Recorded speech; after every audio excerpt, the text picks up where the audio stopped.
I'm ready if you are. Let's go. All right, everybody. Welcome to this next episode of the Renegade HPG podcast. We have another blast from the past as I was able to connect with Joel Biske here. Joel was the staff artist for FASA way back in the day, coming on, I believe, 1989 through the late 90s. Kind of worked for many years there as a staff artist before progressing to one of the art directors.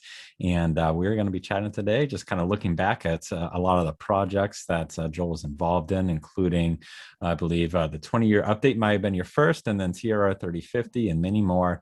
We'll just kind of be reminiscing for you guys, give you guys some insight into kind of what went on behind the scenes there, and anything else that kind of pops into our head. But Joel, thanks a lot for joining me tonight. It's great to kind of have you, and looking forward to this. Well, thanks for having me. You know, it's like I was saying, it's fun to kind of reminisce about this stuff that for me happened so long ago.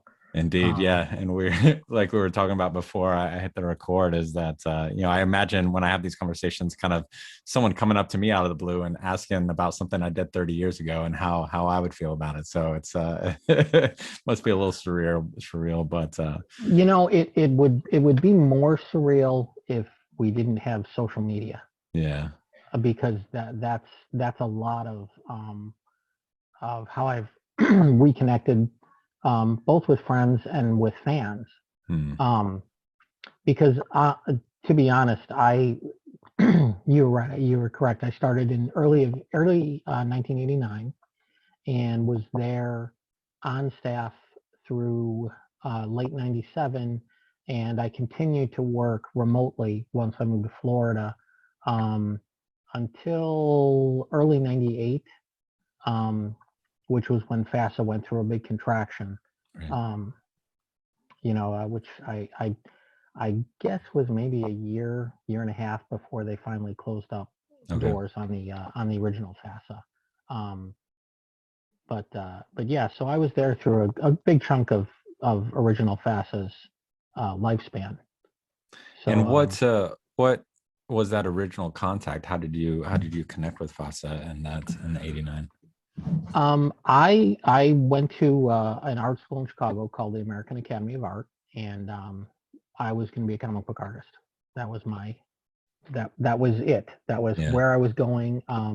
I had been a gamer, mostly Dungeons and Dragons and Villains and Vigilantes, which is an old superhero role-playing game, which of course, oh look, I do comics, and now I can role play comics. So that was kind of how that, that was the interest. And after graduating, I graduated in summer of '88, and was kind of doing samples and muddling around trying to figure out how to even do this. And a couple of my my buddies that I went to art school with had gotten some work with FASA, working on a couple of the products, and I had been talking to them, and they were like, you should contact these guys because they're right here in Chicago, and you can go ahead and get some freelance from them. And so I got their information and called them up and set up an interview, and went down to the original FASA site, which was on Van Buren Street, and interviewed. And while I was doing the interview, Dana, who was the art director at the time, asked if I was interested in freelance or full time. And I was like, well, I was figuring on freelance because that's what we do. But if you've got full time work, that'd be great. Definitely. Knowing not a whole lot about what they did, other than I knew that they were a role-playing game company, and I had researched their products, so I knew that they did BattleTech, and they still had Star Trek at the time, and Renegade Legion, and I'm trying to think. I think most of the other older stuff had kind of dwindled away. It was mostly BattleTech and Renegade Legion and Star Trek were the current works. So I did a couple of new BattleTech samples, which were frankly awful. I found them, they're buried somewhere on a shelf over here. They're they're not real good. The mechs don't look good. They're kind of cheesy. Yeah. Someday I'll actually scan them so that people can see them. But I tried to make sure that was one of the things if you're going to interview for a job, you tailor to that job. So I made it a point to do a couple of samples and had a good interview with the guys. It was Jim and Jeff and Dana. That kind of interview was a little rigid. That was more like we sat around and talked for an hour. Right. And so I went home and I had been working with my dad as an electrician. I was working in his shop, the shop that he worked for, kind of running supplies to people. And Dad was very good at kind of pushing. So he basically was around the same time had said, you sit around, you do drawings all day long, you haven't gotten any work. What are you doing? Okay, well, he goes, I want to see that you're making an effort. So he said, otherwise I'm going to tell Billy to fire you so that now you have to find a job, or you're going to go down to the union hall and you're going to become a union electrician and do that. So fortunately, this all timed out perfectly because that all kind of happened within about 2 weeks. So Dad, of course, stayed on me. Did you call him back? Did you call him back and say, thank you for the interview?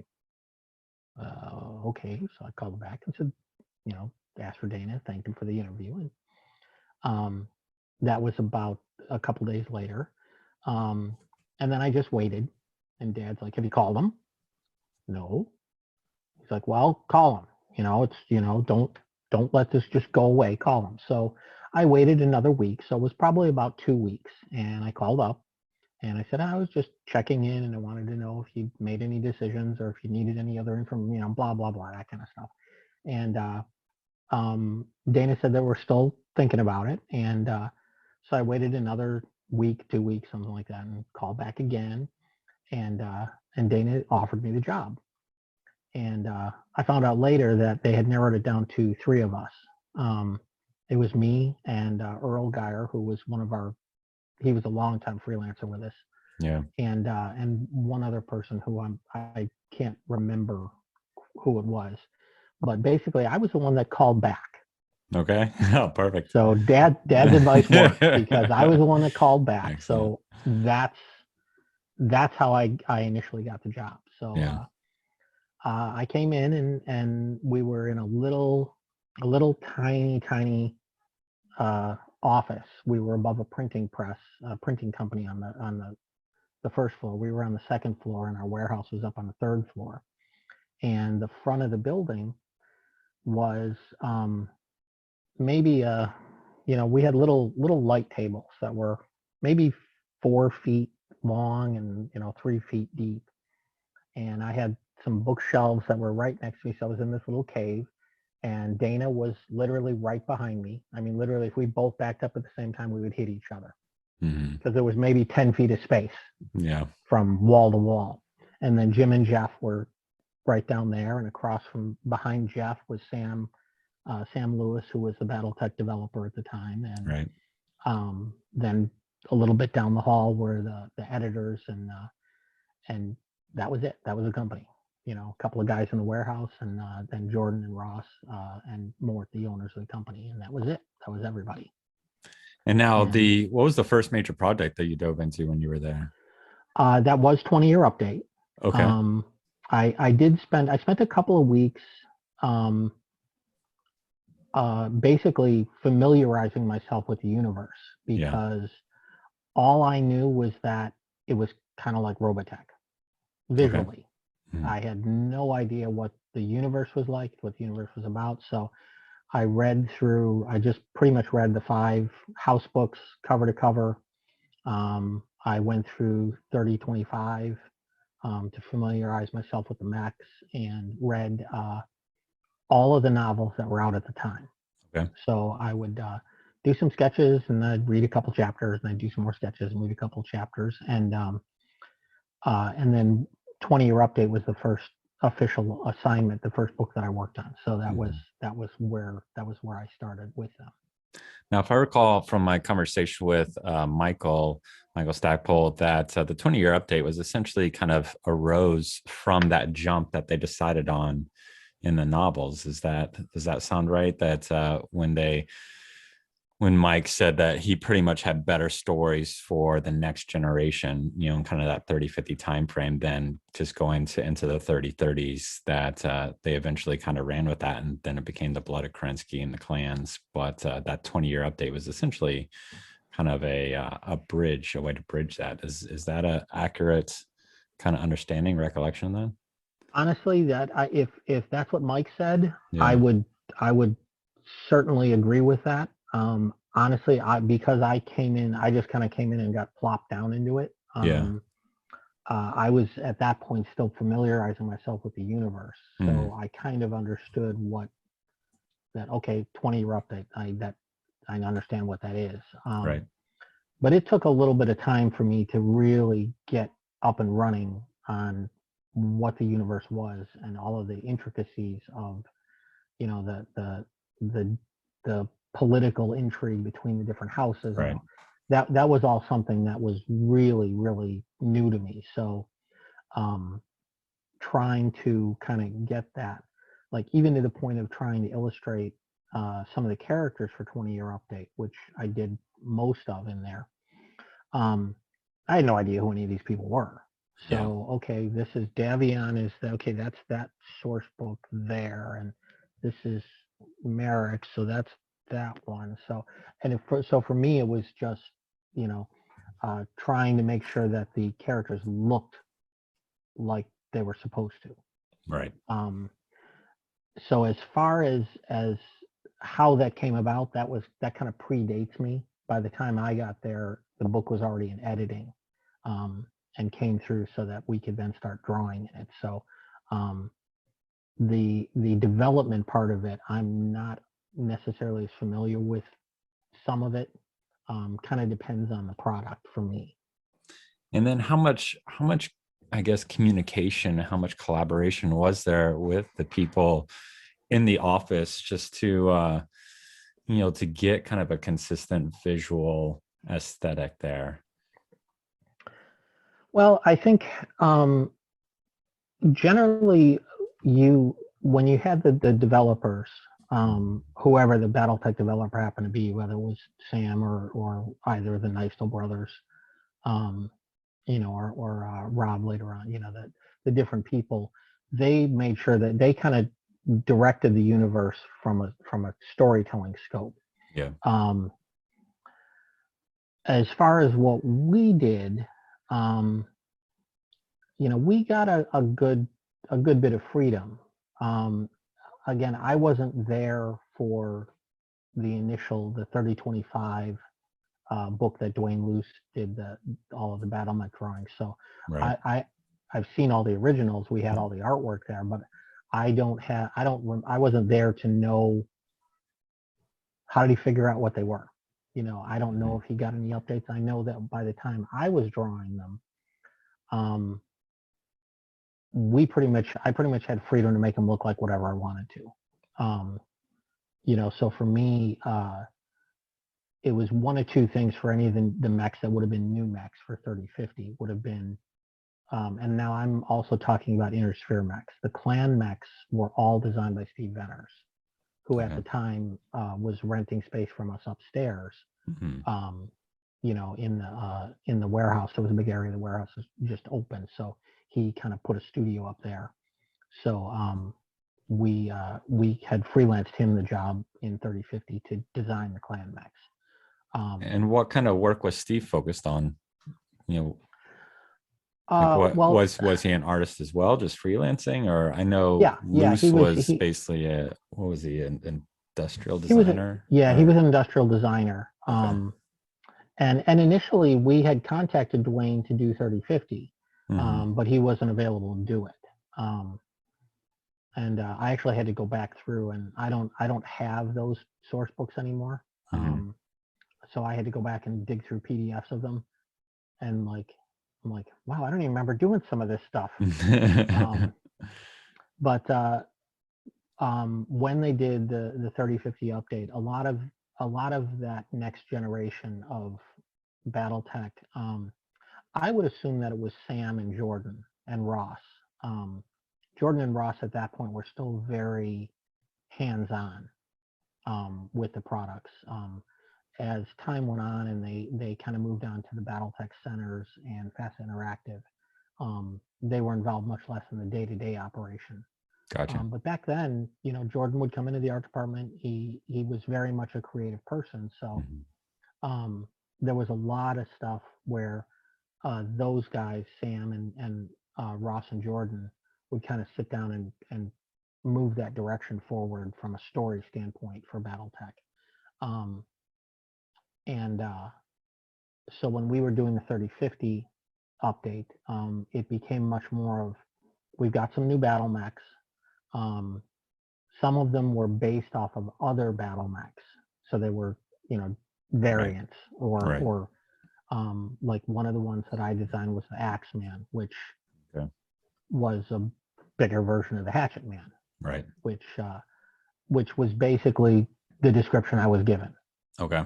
So other than that, I tried to keep the flavor of what the original Hatchet Man looked like, and then kind of give it its own, a little bit of its own flavor. And there were a few battle mechs.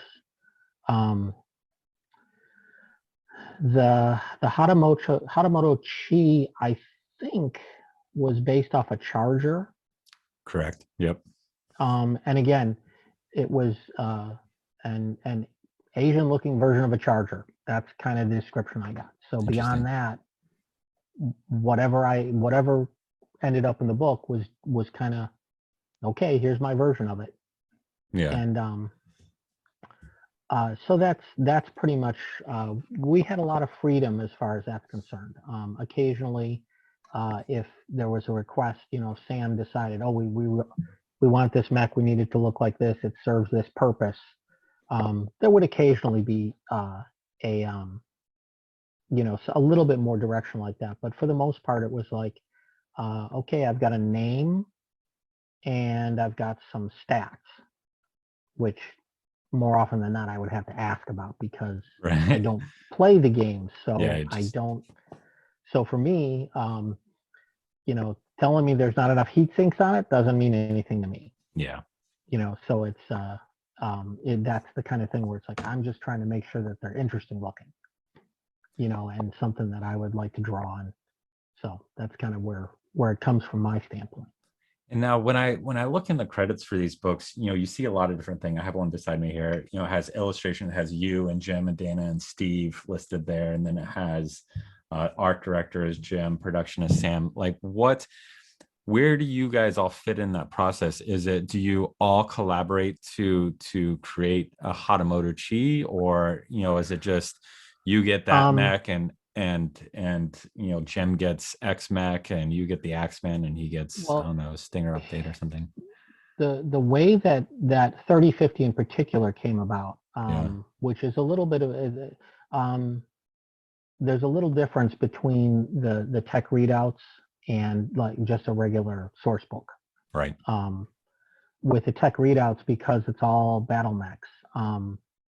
Like I said, initially we had hoped that we could get Dwayne Luce to do the 3050 update, and he wasn't available. So that kind of left us with, okay, what do we do about these? We got you know, 100, 200 battle mechs and ships to draw. So basically what we ended up doing, there was another guy, I don't remember, I think he worked on 3050, who we kind of gave a few to as a tryout, Leon Gore. I don't remember if it was 3050 or 3055. Okay. But he was in one of those books, and he did a few of them. But basically what we did with 3050 was I penciled most of the battle mechs. Probably 80-85% of the inner sphere mechs, and Dana also took on you know, the leftover inner sphere mechs, just for time saving purposes, and Jim inked them all so that they would all have a kind of cohesive final look. So in that case with 3050, it was an effort to we kind of felt that Jim's final line work would be the closest we could come to in the office of doing what Dwayne had done, or an evolution of what Dwayne had done for 3025.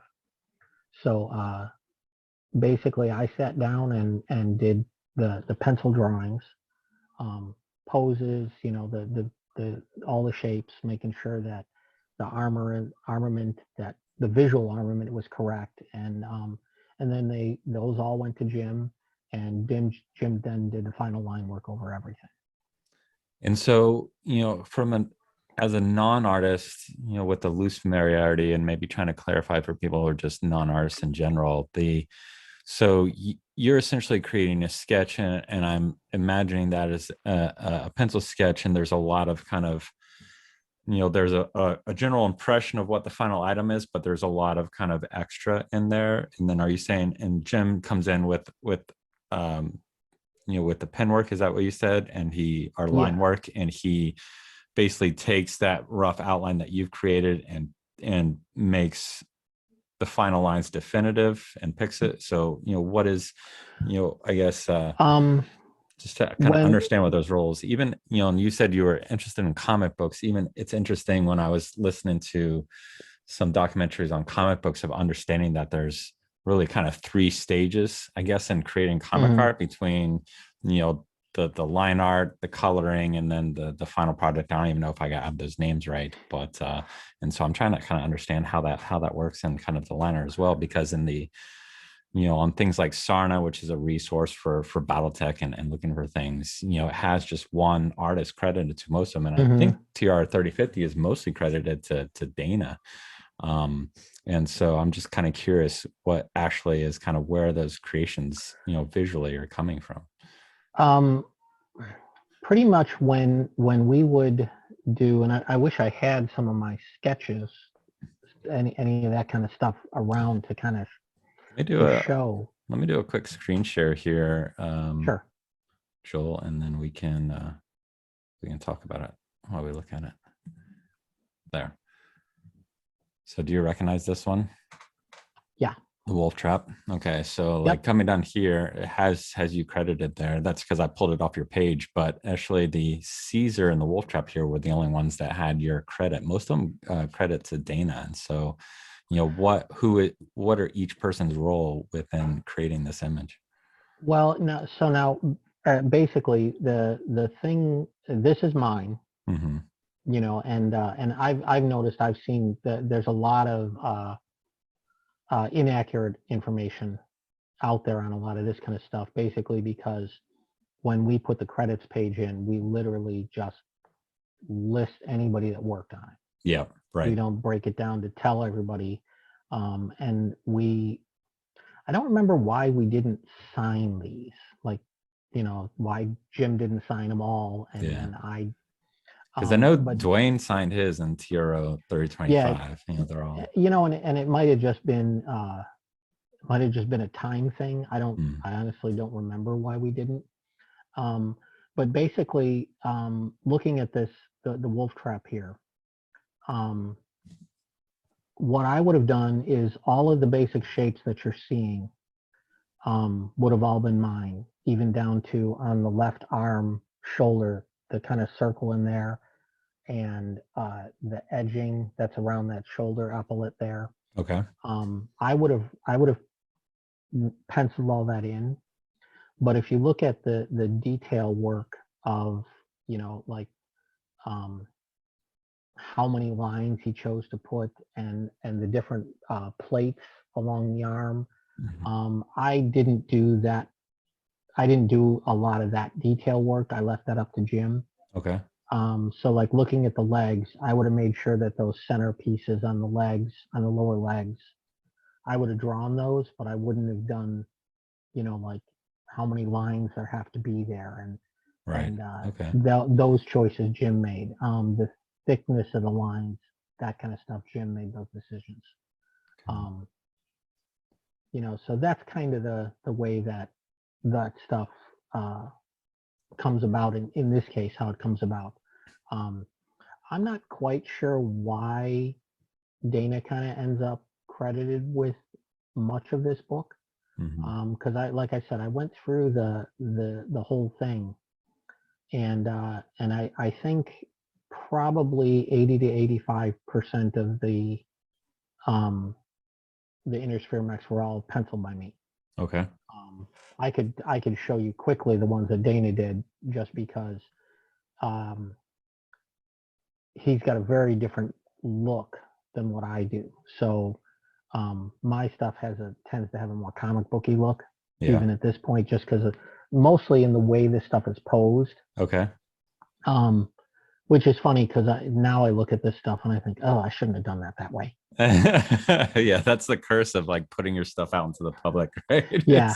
Well, I look at the wolf trap, and that right arm is kind of just like this. Yeah. But had I done that later in my career, I would have done these poses in more of a way so you could actually see exactly how that works. Gotcha. Where here I was just trying to make cool drawings. Yeah. So, but and again, those are the kinds of things that, as I look through this stuff, 30 years later, and what I've actually done here. But yeah, in this case, that's pretty much how this came about, is that I did all the pencil work, and none of us, Jim, Dana, or I, were fast enough to do this start to finish ourselves. Okay. So a lot of the breakdown for who did what when was time saving, which honestly is originally how comic books started that out. Right. With comic books, it was very much back in the 50s and the 60s. You had a person that would pencil it, and then you had a different person that would ink it, mainly because they weren't fast enough to do it themselves. So initially, comic book inking came about because you needed the black line to get the old-fashioned printing to print correctly. Okay. It later turned into more of a collaboration versus somebody just going over the lines as quickly as possible to make it print ready. Got it. But yeah, so that's kind of the gist of where these kind of went. So when you're creating a mech like the Wolf Trap here, which is this the first time it appeared, yeah. So what are you given? Like, is this completely out of your imagination, or are you given rough specs? Or are you just getting, this is the weapons to put it on and figure it out from there? Like, what is, what's the starting point, I guess? I would have been given the technical data that showed up on the other page. Okay.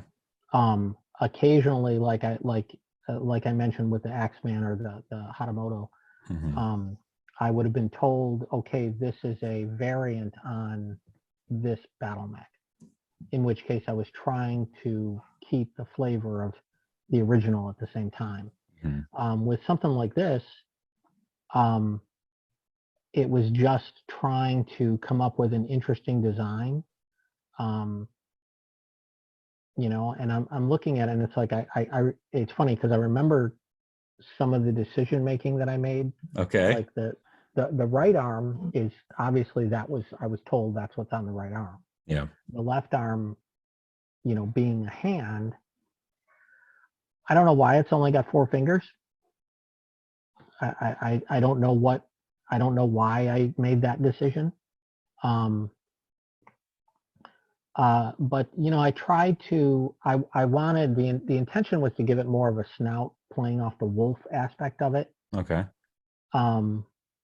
And I don't know that came across. I probably just wasn't good enough back then to really get that across. And I tried to give it more of a hunched over look because of that. These are the things that kind of come to mind. Right.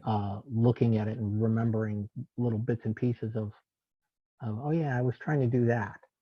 So now, again, is there a mech in this catalog that stands out? That's something that's you just really remember kind of building it from scratch and a lot of decisions, or one that you're particularly happy with?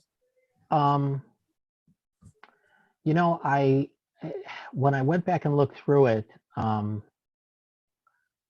there were a few that I felt like I did get the feel that I wanted for some of the mechs. There's some of them that I just hate.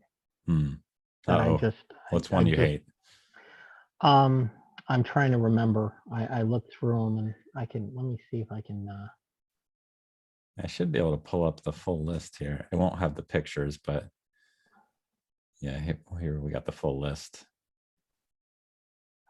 Now I know I'll pull this out of you because you were talking about it in your podcast with All Ones, which I recommend people check out after this one, which is another fun conversation. But the Raven you were talking about, the Raven was one. Yeah, and I'm trying to think. Yeah, that's my image.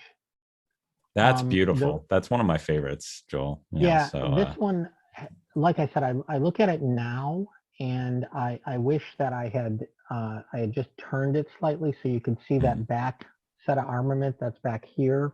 Okay. Back, so you could have seen that a little better, because that's one of the things that, as a, being new at drawing the BattleMechs and drawing this many of them and trying to come up with individual poses. I don't know how Dwayne did this by himself, honestly. But yeah, the Raven was one that there was a really quick, very underfinished drawing in one of the old source books that Todd had done. Okay. And Sam, who again was the developer at the time, Sam remembered everything. So he's like, oh yeah, there's a Raven somewhere. And I was like, oh, let's see if they have that down here. Sometimes they have the full catalog. Sometimes they have some of the oh yeah, see, that one's credited. I don't see the I don't see the original. The bad original. Honestly, I don't even remember what book it was in. It was one of the older modules. But other than that, I couldn't tell you which one. Gotcha. So I kind of kept that same shape of the body. Okay. And the rest of it, I just tried to make a more interesting, an interesting feel to how the legs were, how it looked, to give it a little. This is one where I did add a little bit more detail, and then Jim took that and ran with it. Mm-hmm. So yeah, this one it is something that I like, just because I didn't even realize this, that the Raven is actually a little more well known now. Yeah, the Raven has definitely stood the test of time. It's one of the more recognizable ones for sure. And even in Jordan's current project with the BattleTech the game, I know they use the Raven as a prominent art in one of their expansions for the urban combat. But, and that's one of the things. One of the guys that I work with now, we were talking one day, and he was like, "Oh, you did the Raven? I love the Raven. That's great. I play that and I'm like, oh, okay." Yeah, and I know Bruce's take on the Raven here is definitely a favorite too. That was a great one. But and I think the Raven just really stands out because it's distinct, but it still fits. It still fits in the universe. But and that's one of the things that I tried to, the ones that were already designed, obviously that Dwayne had done earlier. I tried not to mess them up too much. Like I want to say the UrbanMech that I did is terrible. Okay. Isn't that the big stocky kind of blocky? It is. If I remember calling correctly, I might. And that's one that I remember liking. Oh, maybe that's it. Like I hate that. I think I just hate that one. This mech is has become an urban legend, or not maybe an urban legend, but a legend in general. It is a fan favorite, but it's had an interesting history. Actually the new BattleTech Kickstarter, they did a plushie, and the UrbanMech of all mechs made it as the choice for a mech plushie, the first ever mech plushie. But yeah, people love this. I think they eventually people realize that it's extremely cheap in the game and the rules, and if you actually play it how it's meant to be played in a very limited urban environment, it excels. So, and as people kind of pick up on their memes, the UrbanMech has become a meme in modern BattleTech. So, no, okay. See, and this is one of the ones that I really like Dwayne's image of it. Mm-hmm. and I didn't do it any justice. The one that he did looks, it's got that thickness to it, but it's just a cool, just Yeah. Just yeah, nice. I just love the way his looks. Yeah. And and honestly, the UrbanMech is one that I remember struggling with a lot, Hmm. trying to, um, and just trying to get something that worked. And if I had to redo it, I would have done it completely differently. Yeah. I like almost nothing about my drawing of it at this point. Um, I don't think I kept the proportions right. I don't, there's a lot of it that just don't, it just didn't work. But unfortunately at the time, we had so many of these to do that, I just didn't have time to redo any of them. Right. So they were what they were. I'll pull up one of mine that's kind of splits the community, but I really enjoy this one. I'm curious what your take on the old Caesar is.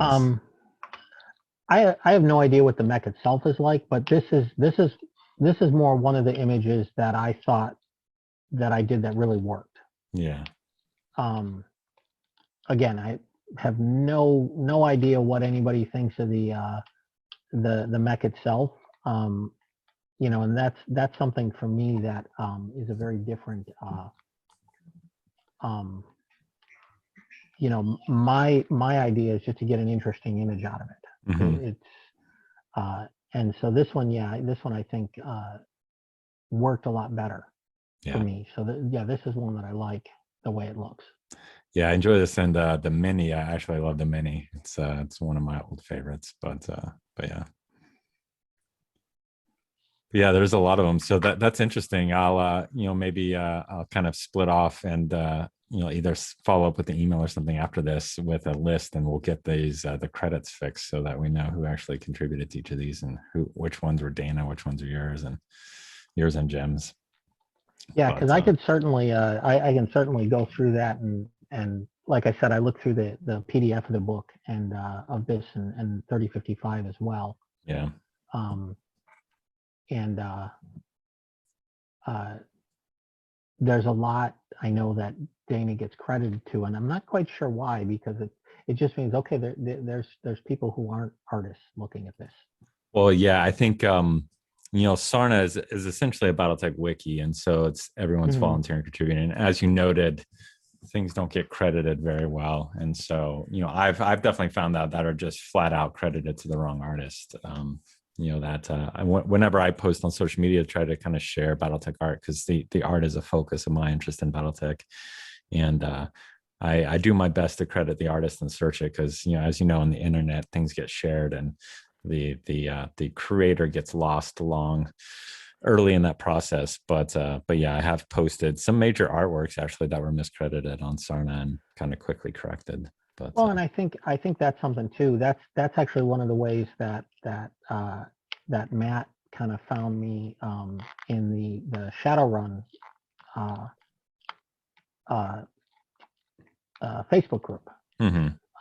Was because I don't, like I said, I don't play the games, but I have a lot of love for what we did for them. Right. And Josh Harrison, who is running the FASA stuff for Earth Dawn, he's actually contacted me a few times because, if I see somebody posting something and they like, oh, I don't know who drew this, I'm like, hold on, I know. Usually I can look at the piece and I know who the artist is. Right. Or if I don't, like Josh had contacted me, he's like, okay, I'm looking at one of the box sets, and he's like, there's a couple of pieces and I don't know who did them because they're not signed, and I don't know the artists based on the list of the book. So I had to go through and like look, okay, this is who we credited. Because to be honest, the credits that end up in the book aren't always right. Right. We do our best to get the correct names in there, but there's occasional times when somebody forgot an illustration and we've had to pull something else out, or one of us had to do something. So you may end up with like, oh, I didn't think I worked on this book. Yeah. There must have been a hole that somebody missed. And so like an hour before the printer's coming, I'm rushing out a headshot or something to, Right. that's the downfall of being a staff artist, is that you get stuck having to fill holes Definitely. quickly. Now, beyond, we talked about 20-year update and 3050. What were some of the other big projects that stood out to you, for your time with FASA there? I actually did a lot of 3055 as well, Okay. which frankly I barely remember doing. Oh, goodness. I when I pulled that out and I'm like, oh, because one of the things, somebody had asked me a few years ago about some of the BattleTech stuff that I'd done, and Mm-hmm. I didn't keep any of those originals. Okay. Those all stayed with FASA when I left. So people were sending me, little JPEGs that they found on the internet, and I'm like, all right, I know those are my pencils, but I don't. It looks like Dana, Mm-hmm. and Dana actually inked most of 3055, and he actually penciled a good chunk of it as well. So Dana ended up inking what I did on 3055. So there's a number of pieces that look a lot like they look more like Dana's stuff at times than they do mine. Mine usually had a lot more dynamic poses to them, Okay. um, which I think was part of the comic book background. Got it. That me growing up doing comic books, you're doing superhero poses. So I just did superhero poses with battle mechs. Fair. I enjoy that. I'm not a huge fan of kind of the direction modern BattleTech has taken, where they've really kind of embraced the large tank aspect and gotten away from kind of the Gundam background. I kind of imagine the whole reason of having a battle mech is the mobility. And Mm-hmm. if you're very clunky and linear, then there's probably better ways, to approach that with technology. But so I appreciate that. And speaking of comic book poses, I'm curious what the background is, because it's kind of a, it's not, I don't completely understand. There may be others do, but the contribution of Victor Musical Industries to all those 2C variants, you know, in the middle of the Tiara 3055, and kind of what was the background in that, because I know those were caught up in a lot of the unseen lawsuits, and and I'm not quite sure what the relationship is, but they are very distinct, certainly visual in that TRO, and talk about dynamic poses. Those things look like they're busting a move on the dance floor, but Are those the color ones? those are color ones, and there are a lot of color ones, but if I maybe I can do a quick screen share to refresh your memory on some of those, but Yeah, well, it's interesting because again, I hadn't I hadn't looked at the tech readouts um, in probably 15 or 20 years, mhm. um, I pulled it up. Like I said, I pulled them up. Now that So yeah, there were I think about 10 of them, maybe a dozen of them in that book. Of these, they're all 2Cs, and they're very distinct. Much more of kind of the Gundam S style. And I don't know who who are they? the individual is behind Victor Musical Industries, but or what the story is. But I'm curious if you remember. It's funny because I'm looking at this image and I want to say, and I'm again this I'm pulling from memory Mm-hmm. purely because I remember this image, but I'm not quite sure where it came from. And um, Victor Musical kind of rings a bell, and I want to say that um, the that it might have been Jordan's connections somewhere Okay. that we got these images, and I believe that these are Japanese images. They look Um, Japanese, yeah. and I mean, it's like, and we could conceivably mimic, some of us could mimic, this kind of style, but Yeah. um, these images were were ones that we picked up and done. Hmm. I honestly don't remember if we commissioned them or if we second rights these pieces. Gotcha. I'm not sure if you understand what the difference there is. Well, regardless of whether I understand or not, I'm sure we could clarify for people that are listening who may not understand. But Basically, these images, when I say second rights, if you're a freelancer, like mhm. because I was a staff artist, the work that I did whatever they assigned me to do. It's FASA's work. I was done as a staff employee. If you are a freelancer and you do work for hire, um, you do you can sell the work in a couple of different ways. One of the ways that you can sell it is the purchaser, the company that you do the work for, can buy all the rights, all the publishing rights, Mm-hmm. which FASA didn't really do when I first started there, because really nobody did, because nobody thought about, oh, reprinting this in Germany or reprinting it overseas. And once that started to become more popular, and we started to have the overseas market and translating the books in other languages, the art department said, you know, you don't necessarily have the rights to print these in other languages, because our contracts were very simple. We need 10 pieces for this book. Boom, done. So we had to rewrite contracts that bought all printing rights. Okay. Which means basically FASA could take an image from a freelance artist and use it wherever they want, whenever they want, on whatever they want. It's theirs to own. If they don't do that, it is implied that you're only selling what they call first publishing rights. Mm-hmm. So if I do a painting for a book cover and all they buy are first rights, the original art is mine, I keep that. And if I want to resell that image to someone else to use, that's my right, because the artwork is mine. Now, if it's got copyrighted material in it, that kind of limits where I can sell it. So that's why I'm not quite sure if those images, which are definitely Japanese in origin, Yeah. I don't know if we commissioned those pieces or if those pieces were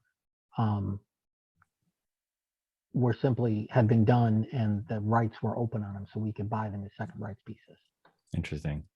So maybe I'll give you an example here. I recently commissioned a piece, I'll pull it up here, from DC Bruins, who's active in the community. So if I, as a fan, I commissioned this piece and there's no contract, essentially the implied is that I get first rights of publish, but anybody can use it, that the artist retains the ability to have the original art and do what they want with it, maybe make prints, whatnot, yeah, and then what is because I know there's a lot in the community that are starting to commission. I've been doing a lot to try to raise the awareness of artists. This artist, DC Bruins, being one of them. They've been doing a lot of commission work. So I think it's interesting. It's helpful to kind of understand what those rights are and what people use. And for example, if I took this image and somebody wanted to make prints of it and sell those prints, is that something where the rights would fall with the artist, the person who commissioned the artist for the work, or is there still some legal ambiguity because it's still featured within BattleTech that the BattleTech rights holders would prevent that or own that? Well, that's a multi-answer. Okay. The first simple answer is that what can be done depends on two things: the contract, or if there is no contract, the here in the U.S. it's an implied ownership of intellectual property. Okay. Now you've got two different things here. One is that if you've got a piece of BattleTech art or BattleTech characters, technically those are owned by Topps. Yep. Topps is the current IP holder. So if you commission a piece like this and you're commissioning it because you want a painting to hang on your wall, okay, you own the original artwork. If that's the point, was this is a painting, you know, a physical painting that you wanted somebody to do to hang on your wall. You own the original artwork. You own zero rights unless those were written into the contract. Okay. This comes up a lot with comic book artists. So when you go, if you go to a Comic-Con, the artists are there, they're doing sketches. All of those sketches, whether you're doing Marvel characters or DC characters, those are all owned. Those IPs are owned by somebody. The comic industry traditionally has been very lenient about the artists being able to do sketches, cover recreations, cover, you know, whatever commissions of but you owning the physical artwork does not give you any reproduction rights, just as if you bought a piece of original comic art, or if you bought like one of my pieces from BattleTech. Yeah. All you own is the original art. You know, you legally, you can't publish it, you can't make prints of it, you can't do any of that. As the artist, I own the rights to the artwork itself, unless I have sold those rights. Okay. So as a staff artist, FASA owns all that work. Okay. Unless I did it, unless we were allowed to freelance to FASA to make some extra money. Yep. So if it was a piece that we got the same contract then that anyone else did, and this was basically FASA being generous enough to do this with us. Yeah. It's a little bit of a weird thing, but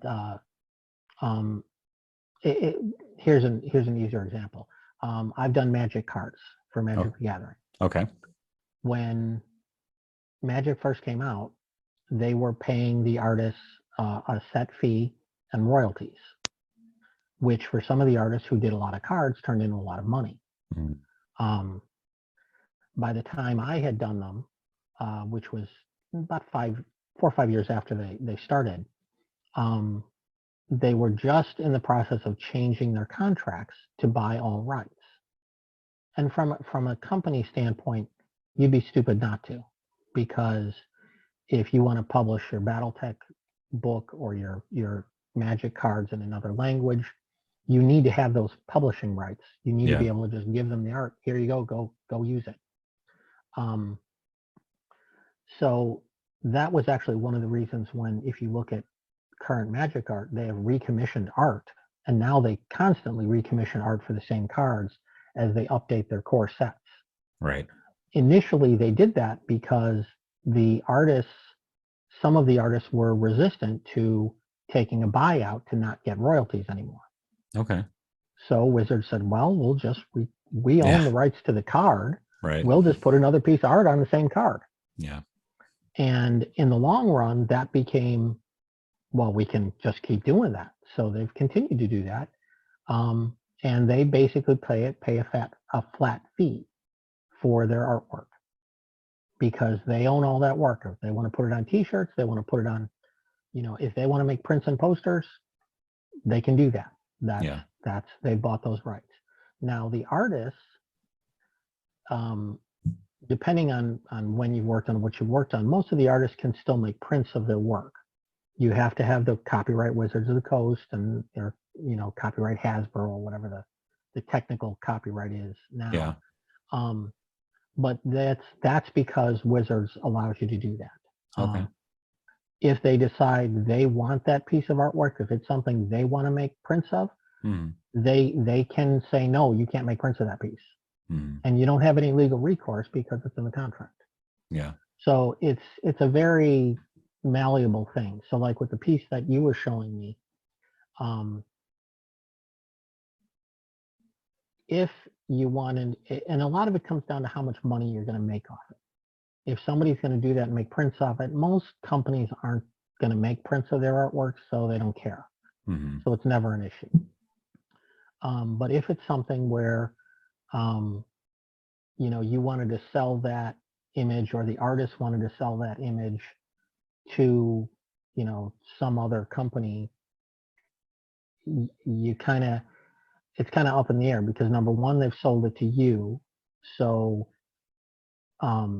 if you don't have an actual contract, you really don't have any say in it. Right. You've essentially bought first rights without a contract. But the IP holder, in this case, Topps with BattleTech, Yep. could conceivably say, you can't put our IP on that, if they wanted to put it on a book cover or something else. Right.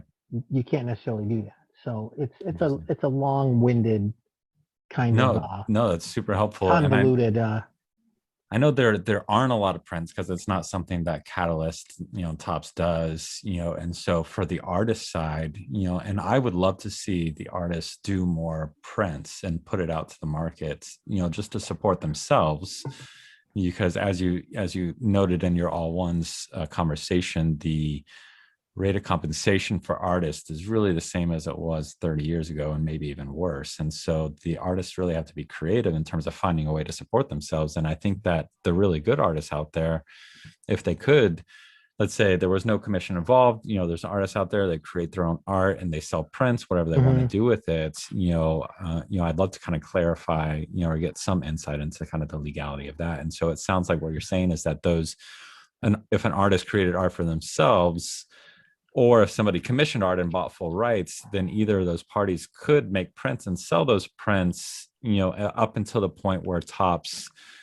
stepped in and said, we don't want you to do this. Or is it more appropriate for either of those parties to reach out to Topps first to say, hey, can we do that? Or is that not necessary?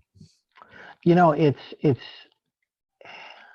a lot of it comes down to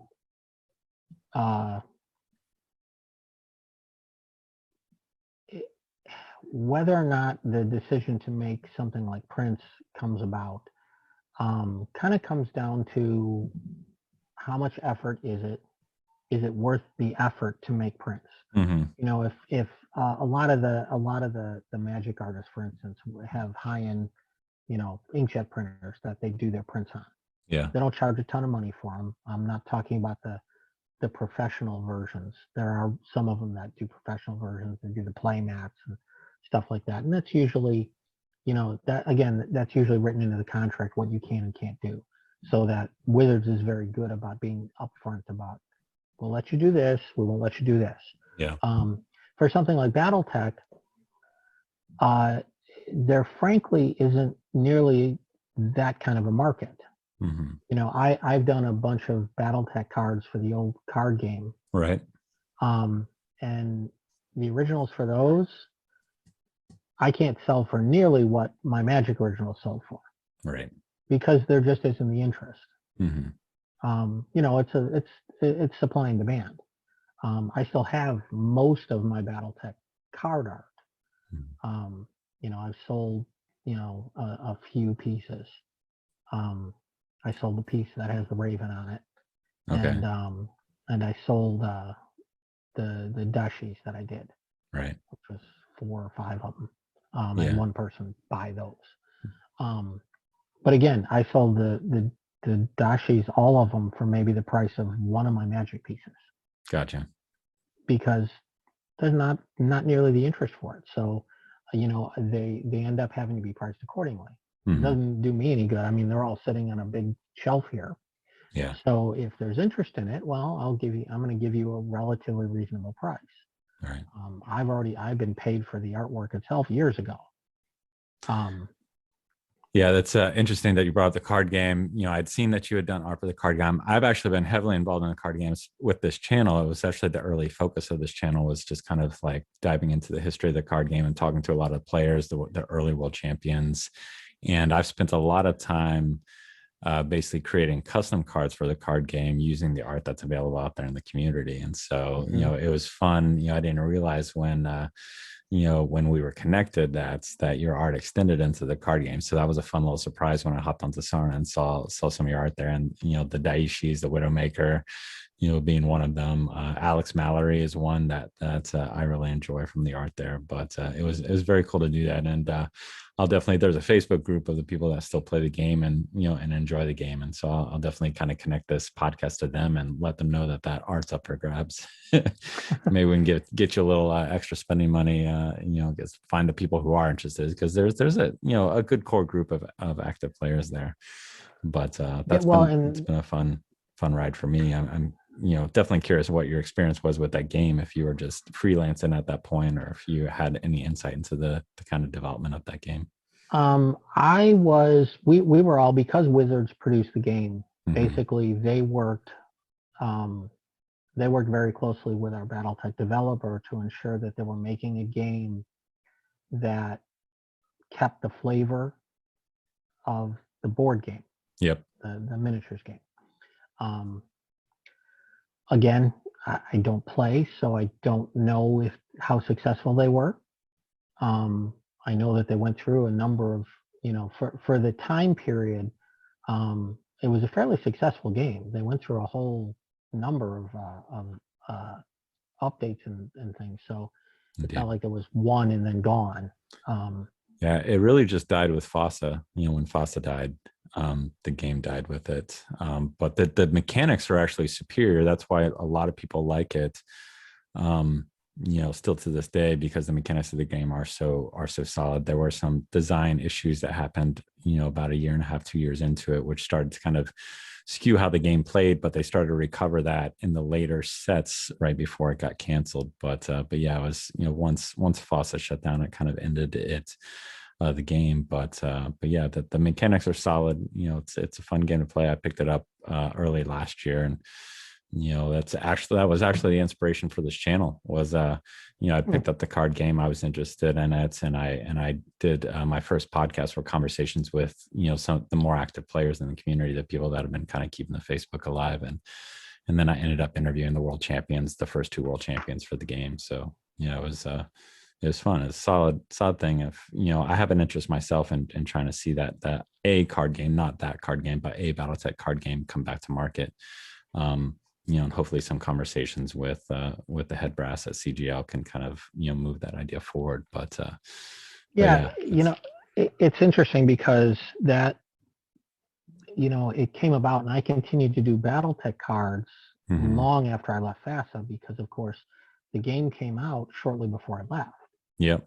So I want to say it was only the first couple of sets that I did while I was still in Chicago, and then I moved here to Florida, and continued to do cards. And I was lucky too that they just happened to assign me the original Daishi, and subsequent to that, they tried to get the same artist to continue to do those cards. So I did 4 or 5 different ones. Yeah. After that, and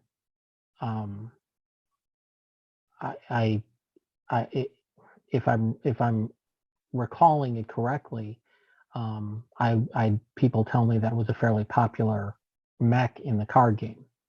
I have no idea if it's good or bad, but the people enjoyed the arts very much. Unfortunately, the way the game was designed, it did not really allow mechs that large to get played. The mechanics pushed it into favoring cheap, fast mechs, and that was some of the things they were trying to kind of correct in the design when the game ultimately shut down. And so it still remains in the game that getting things out fast and cheap is the dominant strategy. And unfortunately, it never got to the point where the Daishis were playable. And we've had that conversation actually. And that was it was actually one of the inspirations for me kind of making my custom cards. And it was one of the first custom cards I did was the Daishi, to make it a playable mech so you can put it on the table and enjoy it.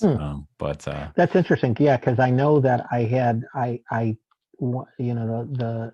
when the first couple of years that the game was out, I actually had a lot of people tell me how much they liked it, which actually makes me feel good, because now I'm realizing, they actually just like my artwork. Yeah. The cards the card's not usable. Yeah, So the card is not usable. And I think, if you do an internet search, you'll find your Widowmaker art and your Daishi S, I think it might be, out there. Whoever bought it kind of posted their kind of framed version of it with their card, in a kind of little matte frame. So yeah, really? it'd be if you just do a little Google search for your name and art, and those will pop up kind of, I think, close to the top. Yeah, I know one of them. See, and I only remember them by what they look like. I don't remember which one's which. Right. I know which one the Widowmaker is, because Mm-hmm. that one's a little more distinctive as far as what it is. Yeah.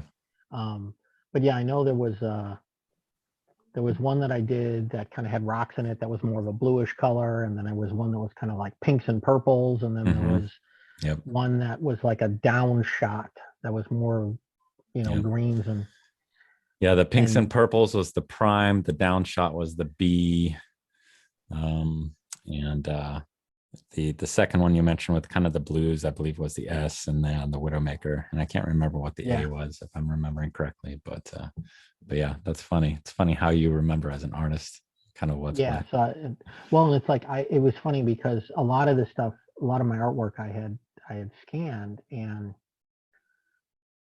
I scanned the stuff, and I'm like, okay, I don't even remember what the card names are. I don't remember what the mech names are in half of them. Yeah. So I literally had a bunch of them just listed as BattleMech 1, BattleMech 2, BattleMech 3, BattleMech 4, because when I had scanned them originally, it's got the names of them underneath, but I didn't, when I scanned them, I cropped all that out. So I just had the image. Gotcha. And then I realized, okay, the artwork's packed in a box. I've got these scans that I've never done anything with. So they just had scan names, untitled 1.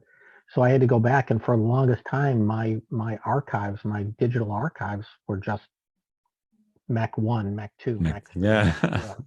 And I'd have to open them up to even see which one it was. Yeah. And I finally, about a year, around the time that I sold the Daishi pieces, I went and kind of corrected a lot of that stuff, because I was like, okay, because I found all the artwork.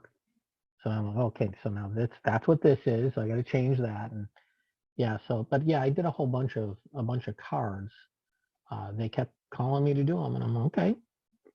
Awesome. So yeah, there's a lot of them are really small. I mean, like really small, like that big at the end. Oh, really? Wow. Because they were, well, they weren't at the time. It's like the deadlines were getting shorter. They were giving me more and more cards, and I was getting busier with my full-time job. So it's like, well, I'm doing what I can. So I was, and back then I wasn't thinking about any sort of resale value, because up until fairly recently, none of it had resale value. Right. I sold my Magic cards, I don't know, 15 years ago now. Okay. Maybe 10 or 12 years ago now, right before they all got expensive. Yeah. Well, shoot, like 6 months ago, or even 3 months ago, was the time to sell. The collectibles market was incredible, as in a huge bubble, and settled back to same things. But it was a lot of people with stimulus payments and cryptocurrency that was booming, and man, they were just dropping money like crazy on things like Magic and the new Flesh and Blood card game, and even BattleTech. I mean, I get the feeling that the work I've done has brought some people into BattleTech. That's kind of inflated a little, but I don't think it's that much. But even an old box of BattleTech cards, anywhere from $200 to the cheapest one up to, I think, the most expensive one is like $600 or $700 for a box. It's crazy. Well, and it's funny because I every year I'm actually like sitting here on top of my desk. There's one. Nice. Yeah. That one's probably, if that's limited. Yep. That's limited. Yeah. So you could easily sell that for $250 to $300. And I mean, and it's been sitting there. And then what's the other one I've got here? Crusade. Ooh, that's a big one. That's $700-800 box right there. And they've been literally sitting here on a shelf for Yeah, 20 years. that's awesome. You know, and The I just think, BattleTech people will drool when they see that, because those Crusade boxes do not pop up very often. But yeah, too funny. yeah, and I mean those are just and every literally a couple times I'm like, oh, I got to put these on eBay. I got to put these on eBay. Yeah, And it's and I used to collect toys and I've been slowly purging yeah, all of that kind of stuff just because, you know, years ago back in Chicago, I used to go to the toy shows and I said, and you know, I rebought all the stuff from my youth. mm, So I had boxes and boxes of Star Wars figures. I had Mego toys. I had GI Joes. And over the years, it's like it's gone from basements to garages to storage units to garages to closets to, and I'm like, I'm never going to display this stuff. yeah, I'm never gonna get to a point where I'm gonna do anything with it other than have it sit in a box. yeah, So you know, I've been slowly selling everything off, to the point where, you know, I've got like a small stack of old toys that I just got to take pictures of yeah. and those are part of, you know, and those are just the ones that I got as part of, you know, when Right, you know, right. that was part of our compensation was we got a box of cards. Awesome. I have no idea where the other boxes went that I got Probably in because a I box don't. somewhere, you know. Yeah, I Well, mean, I I don't mean, know that. if with those boxes, that compensation blows away the compensation you got for some of your actual cards, because yeah, like I said, those Well, go for big. it may now. Yeah, You know, and it yeah, I may mean, now. now, You yeah, know, that's. totally. But Definitely. yeah, I mean, like I said, those. I mean, that first edition. Yeah. I mean, I don't. I want to say they gave us a box of starters and a box of boosters.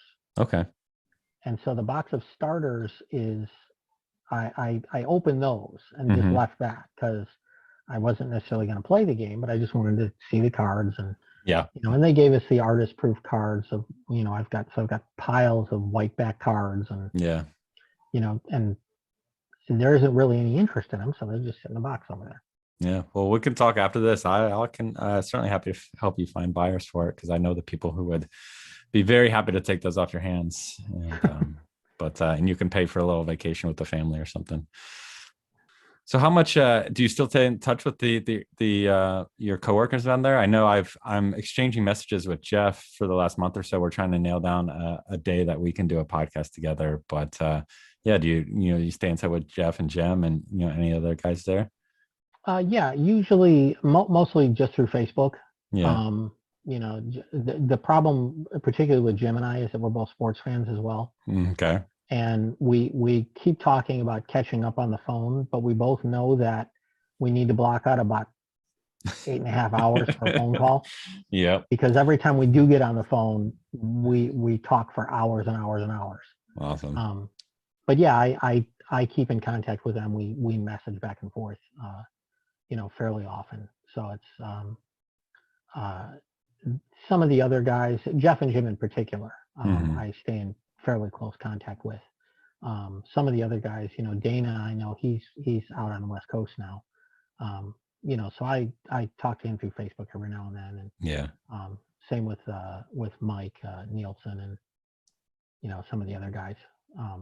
But yeah, Jim and I were very close up in Chicago, so we've kind of remained that, and same with Jeff and I, not as close as Jim and I Yeah. were, but yeah, I still maintain touch with both of those guys pretty often. And now, were they with you all the way to the end when you left, or were you there a little longer? Because I know they were there. You came in after them, because I know you said Jeff was part of even your interview team. Yeah, Jim and And Jeff were both there before me. yeah, yeah, Um, uh, when I left, it's funny, Jeff and I were just talking about this about a week ago. yeah. Um, one of the things that we started to do when I was still living up in Chicago was that Jeff, who was art director for a while, he stepped down so that he could do more artwork because he just didn't. The art directing job more often than not was going to meetings and Hmm. coordinating, and you know, you got to assign artwork, but he didn't have time to do as much artwork, so he ended up, you know, stepping down from art director, which was when Jim took over and I became the assistant art director. so that he could do more artwork. And he actually started working from home. He had a new baby, so he was working more at home than he was in the office. So he, when FASA contracted in 1998, they laid off a lot of people. And Jeff and I were both part of that group that got laid off. Okay. Because of course I was down here working part-time and Jeff was working at home. So they're kind of out of sight, out of mind. So we both got laid off at that point. And Jim stayed on a little bit longer, but even Jim left the company before they actually closed up. Gotcha. I think Fred Hooper was the last art director. Fred came on about a year before I moved down here. But yeah, there were a whole bunch of artists during that time that were staff artists that kind of came and went through the. Right. And going back to kind of some of your art, we talked a lot about the TRO and a lot of kind of line art with the mech, but there's also, and we're talking about attributing. So I don't know what's attributed correctly or not, but I know there's a cover with a Hatchet Man that's attributed to you. There's a cover for Living Legends that's attributed to you, which I actually enjoy a lot. So I did not do any BattleTech covers. Okay. So any BattleTech covers that are attributed to me are not actually mine. The Living Legend one I think you showed. I'm pretty sure that's Les Dorschight's. Okay. Yeah, that style aligns a little bit better because it did stand out. The Hatchet Man cover, the only Hatchet Man I can think of is the one that Boris did. Yeah, the Day of Heroes is Boris, which is gorgeous. Yeah. That's actually one of my favorite artwork. But the Hatchet Man cover, let's see, I'll do a quick screen share. Is this one here is attributed to you. You recognize that one? Oh wow. It has Ray Arostia, Carl Walker, and you as the artist. So I don't know. Well, that is my artwork. And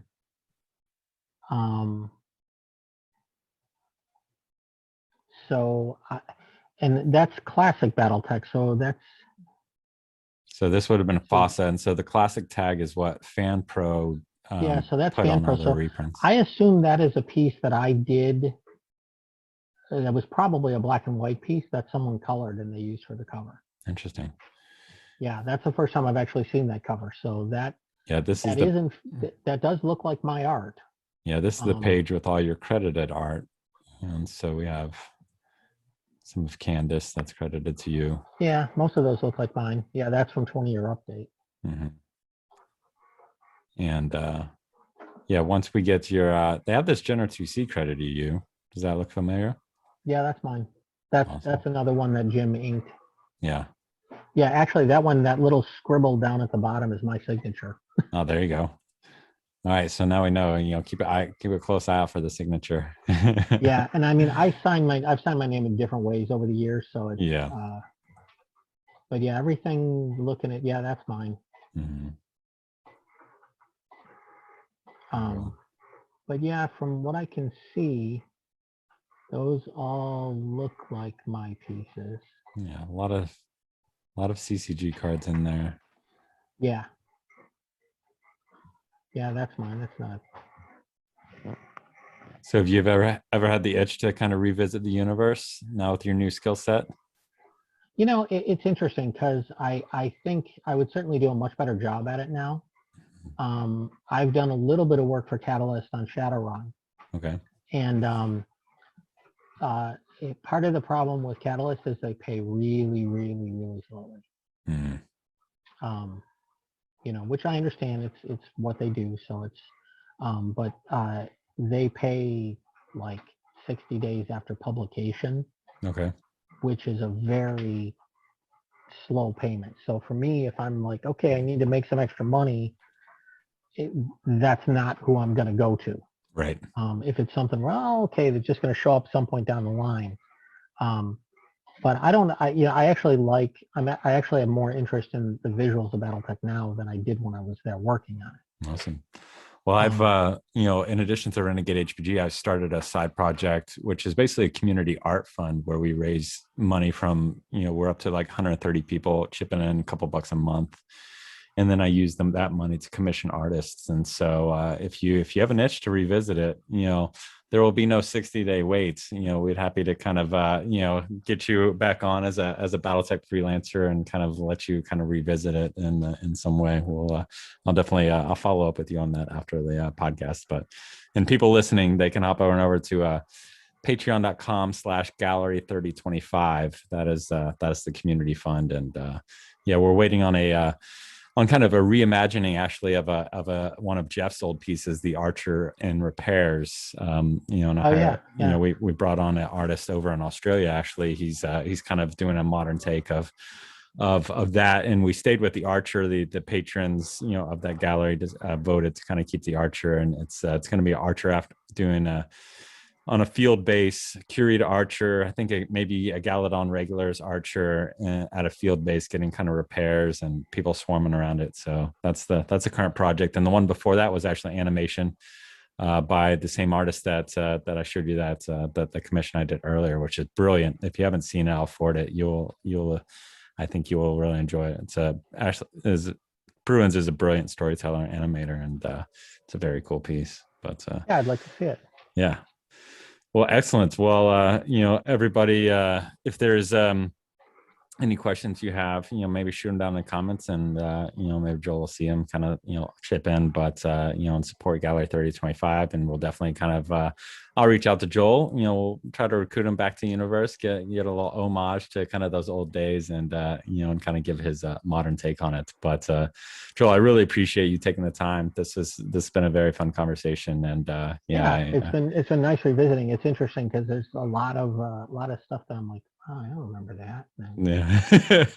But yeah, it's interesting to kind of jog the memory and have some of those old memories of what went on back in the day to kind of pop back up into the forefront of my thinking. Very cool. Very cool. Well, it's been fun, but thanks again. And are there any places people can connect with you online, Joel? I'm on Facebook. Okay. I'm pretty easy to find on Facebook, and I have a website that never ever gets updated. Okay. That's the other thing, is when I have a full-time job, I don't really think about it. The work I do now, everything's NDA, so I can't really show anything. So other than the occasional time that I actually get to do some freelance, there's kind of no reason to put anything there because there's nothing new to put there. So yeah. And so are you doing a lot of concept art for Disney Star Wars now? Is that what's covered? I work for a themed entertainment company now. Okay. It's not Disney, it's a third party company. Okay. I've recently done some work with Universal. I worked on their new Beijing park that just opened. Oh, fascinating. Opened last week. Yeah. But I did some work on that, and a lot of stuff that may or may not ever get built.